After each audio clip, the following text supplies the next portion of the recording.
The Taliban has entered Kabul and the president of Afghanistan has fled the country. To talk about what's transpiring in Afghanistan is our foreign affairs expert, Lisa Daftari, joining once again from Los Angeles. Lisa, things must be pretty bad if the president has fled the country. Right. And things went bad very, very quickly. Hal, you and I have been talking about the deterioration of that country for a long time now, particularly as the US announced that they would be withdrawing their troops, obviously giving a green light to the Taliban to start taking over the country, and they did. And as you know, the predictions were that it's going to take a few months before they do, but it only took a few days. And the president, the Afghan military, the people, they just don't stand a chance against this force of the Taliban. They have had years of influence and they have funding and they have weapons, and they're just able to force their way through their terrorizing and forceful ways to push their way, and they're in the palace as we speak. That's just amazing. You know, the Taliban has taken over so much of Afghanistan, like you said, in such a short period of time. In fact, they even declared that the war is over, Lisa.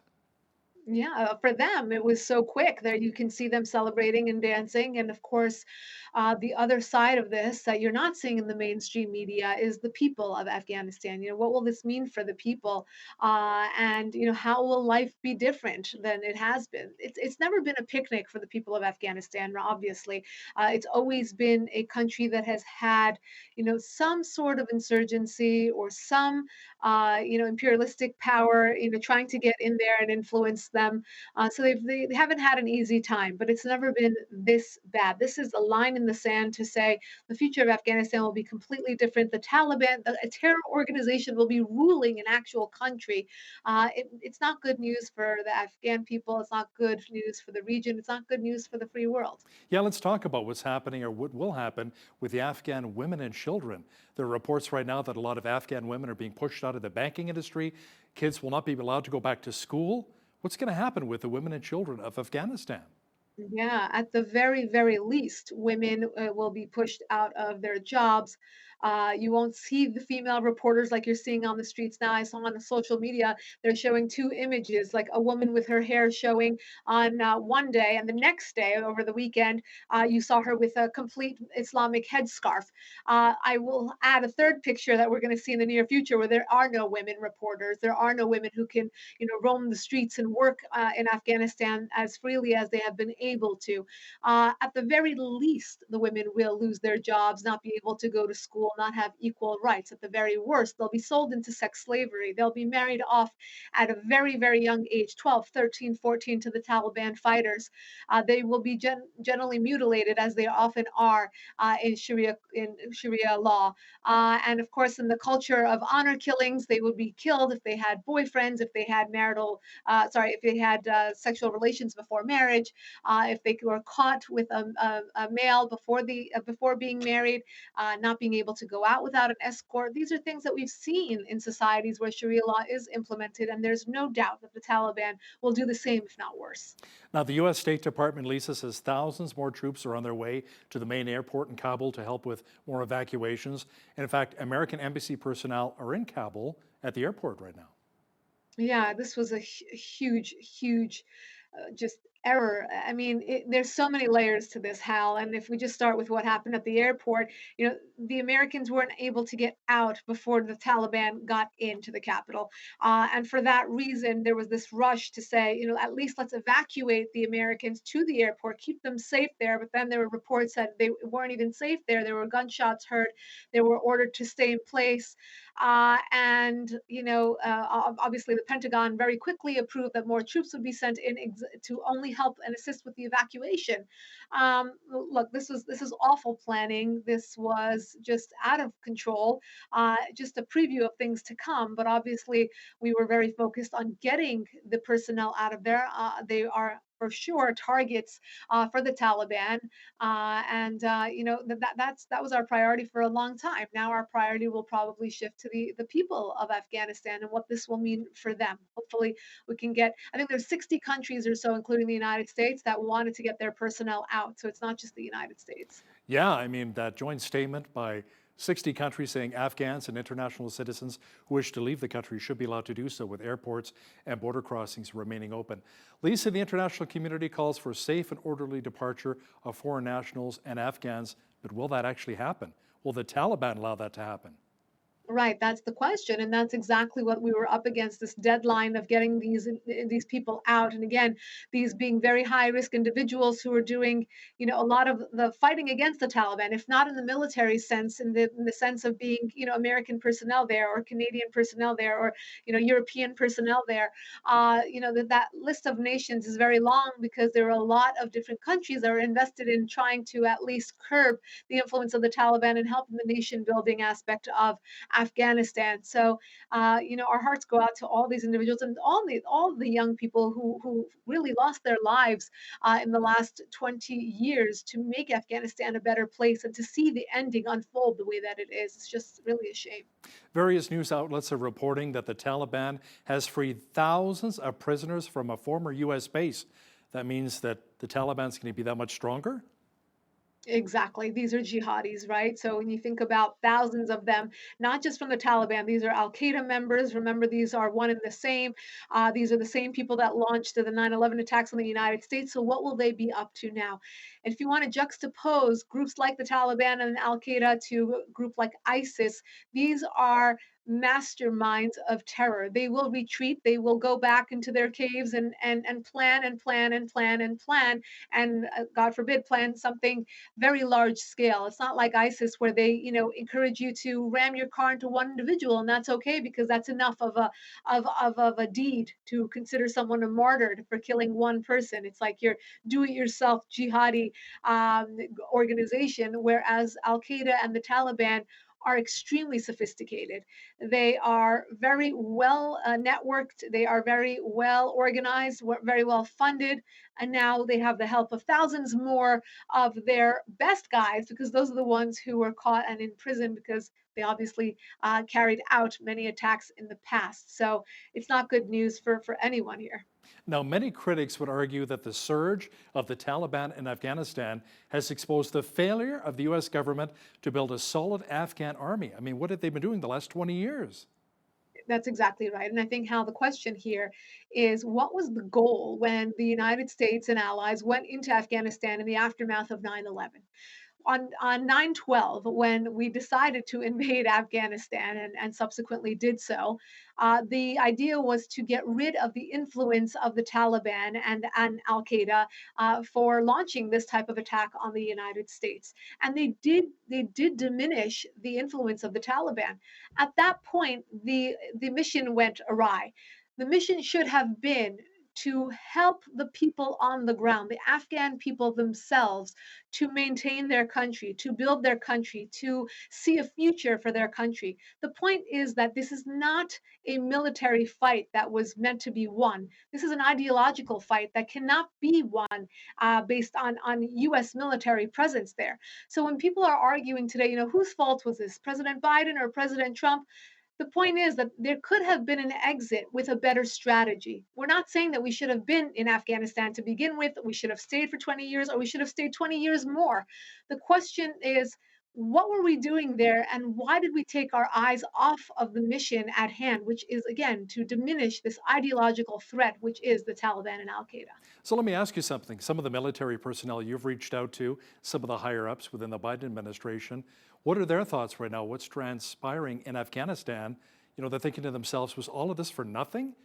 For the last 20 years, all of the training that we did with the Afghan fighters to fight the Taliban?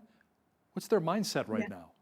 Yeah, it's very sad. It's very sad for people who've been on the ground in Afghanistan. I know a few of my sources and a couple of friends actually who served in Afghanistan are feeling very defeated today, and they have been for a very long time. Most of them were for pulling out, for withdrawing, because they believed what you and I have always talked about, Hal, is that we are not seeing the end results that we'd like, and we're losing human treasure in the process. So let's retreat, let's withdraw and decide what would we want for the future of Afghanistan, and work that way. And that's fine. It's just that the way that this withdrawal occurred really put the entire country not only in this frenzy and this chaos that just keeps getting worse.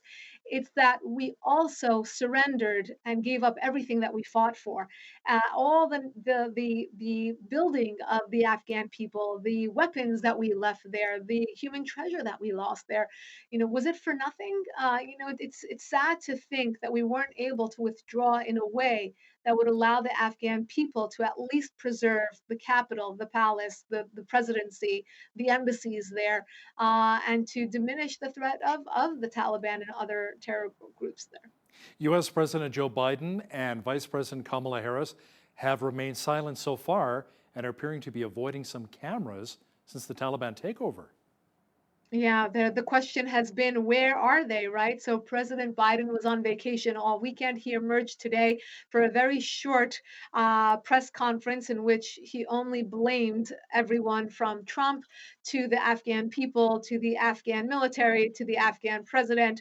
He basically was calling them cowards for not standing up against the Taliban. Look, believe me, nobody wants to cower to the enemy.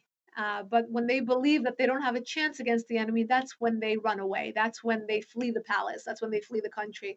And if you, I don't know if you got a chance, Hal, to see any of the footage of these poor Afghan people pouring, running onto the tarmac, holding on to a plane. I mean, it's suicidal, right? What they're doing, just to see how desperate they are. They want to get out. They want to save their lives and their families' lives. And it's such a raw situation to watch, and then to see the president absent, missing in action. And it wasn't just the president, it was the vice president, it was his press secretary. People want answers, people want to know what happened, why it happened this way.